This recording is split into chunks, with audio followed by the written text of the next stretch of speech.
You've heard of snakes on a plane? How about spiders on a ship? Around 8:30 last night, our stevedores were on board the Green Ridge unlashing the cargo on the first deck, and they discovered spiders and spider webs. The University of Guam's biosecurity extension agent Roland Kudua tells KUAM the vessel was actually invested with black widow spiders to be exact.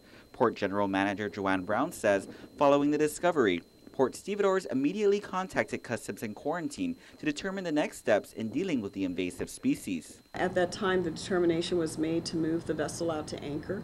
Of course, we've not been able to address any unloading of any of that cargo until determination is made on how they're going to address or treat the spiders on board, whether or not they're, what action they're going to take, because we cannot allow them to bring the vessel back into the wharf until that's addressed. The Green Ridge was coming from Port Hueneme, California, and was carrying over 600 cars, along with heavy equipment and military vessels on board.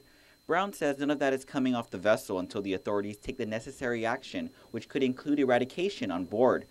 And with more and more invasive species becoming more prevalent on Guam, this is definitely a concern. I mean, the port definitely is a port of entry, and we need to ensure that we have the proper level of quality inspection to minimize this as much as possible. Because yes, at the end of the day, it certainly can be a threat to our community and threat to our economy, as we've seen with other invasive species. Brown met with Senator Chris Duenas this morning to address the matter. It was less than a month ago when Duenas held a roundtable on a new invasive species fee regulation. The fee proposal would be an additional $44 per container coming into the port to fund the Biosecurity Division, who are tasked with implementing all the mitigation and eradication of invasive species. It was discussed that there is going to be an increase of protocols in terms of the front line on unloading cargo here at the port, and that's all part of the plan that's designed under the recently enacted law that calls for a biosecurity plan for the island and other opportunities for the port, to receive training and things like that. He adds this situation is an opportunity to highlight border protection.